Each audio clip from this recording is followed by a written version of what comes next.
Find product links below and hundreds more videos on my channel. Hey guys, welcome back. So I've put together a short edit of some footage that I shot for a company in London called Special Functions in a particular wedding where I was hired as a cameraman. Now, the way that I'd shot this wedding isn't going to work for all weddings, but hopefully there's a lot of tips that I could give you during the next 5 minutes. Now, my job on this wedding was to shoot on the Glidecam and nothing else, which is fantastic. I was able to get those Glidecam shots, go anywhere I wanted to, follow the action around, and I didn't have to worry about getting audio or getting, carrying bags and things like that, because that was all covered by other shooters. So this was a really nice way to shoot a wedding, being able to move around freely without having to worry about all those things. So what I was using for this wedding was the NEX-6, which is a really lovely camera, as you can see from the footage. I was using the 16-50 lens from Sony, which is really nice to work with, very compact, and the Fujian 35mm f1.7, which is a really nice lens, which gives a really lovely vintage look. Now for video stabilization, I was using the Glidecam HD-1000, which is a very high quality stabilizer, which is also very compact, which meant I was able to shoot for around 7.5 hours without getting too tired, although of course I was tired at the end. Now I was using it mostly as a Glidecam, moving around, getting nice smooth shots, but I also used it as a sort of shoulder rig, or more of a stomach rig, sort of with the foot of the Glidecam pressed up against my stomach. I was able to sort of get a few static shots when I wanted them, using the eyepiece of the NEX, which also gave some additional support. So one thing that was really great in this wedding was being able to switch lenses between the Fujian and the Sony without having to rebalance the Glidecam, because they are almost identical in weight, and that was really fantastic. I was also able to move around really freely because all I had with me was my Crumpler belt pack, which carried the lens I wasn't using and spare batteries and memory cards. And that meant I wasn't restricted to space or having to keep an eye on my gear or anything like that, and also getting in between people was really easy, since the Crumpler belt pack was so small and I had the Glidecam in my hand, which meant I really didn't have any problem getting around in such a crowded place. Now, the camera settings on the NEX-6 were the 28 megabit per second mode in ABC HD, which meant I was shooting 50 frames per second, and that's why I was seeing this really lovely slow motion footage.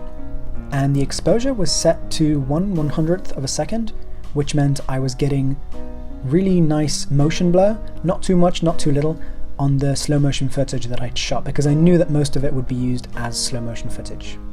Now, I was using shutter priority mode, which meant I was able to set my shutter to a value that I knew wouldn't cause any flickering with the artificial lighting in the church. And at the same time, I knew that the camera would set most of the rest of the settings for me with regards to exposure, so I wouldn't have to worry about that, and I could focus on getting my shots, keeping my camera moving smoothly, and what was going on around me.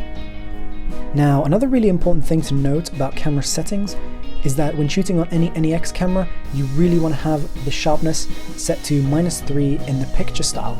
And that's going to mean that you're going to avoid moire and aliasing as much as possible, and really this camera does very well with that when you have that sharpness set to -3.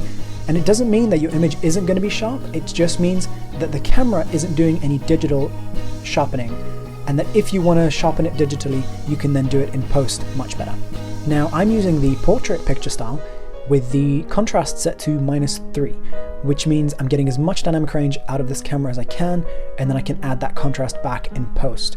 And this camera does really nicely with dynamic range compared to other cameras at the same price range.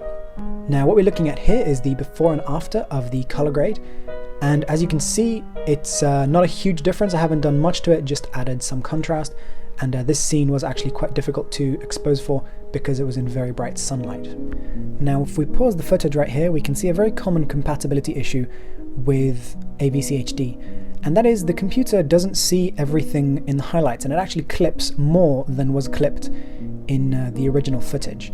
Now, it doesn't lose any of your data, so your data is still there in the highlights, you just need to bring it back in post. Now, some people do some conversions to bring this data back, but what I found is that you really just need to lower your exposure in the highlights to about -8 in Final Cut Pro. I'm not sure what that's going to be in Premiere, but lower that to about -8 on the highlights, and that will bring back those lost highlights that the Mac wasn't showing you. And this might also be an issue with Windows, but I'm not 100% sure. Alright guys, thanks for watching. If you found this helpful, please support me by sharing this video to your Facebook or Twitter. I'll have links below to everything I've spoken about, including cameras, as well as other tutorials like audio and lighting. I'll have links below to my own website as well as Special Functions website, so don't forget to check those out. Don't forget to subscribe, and I'll see you in the next video. Bye!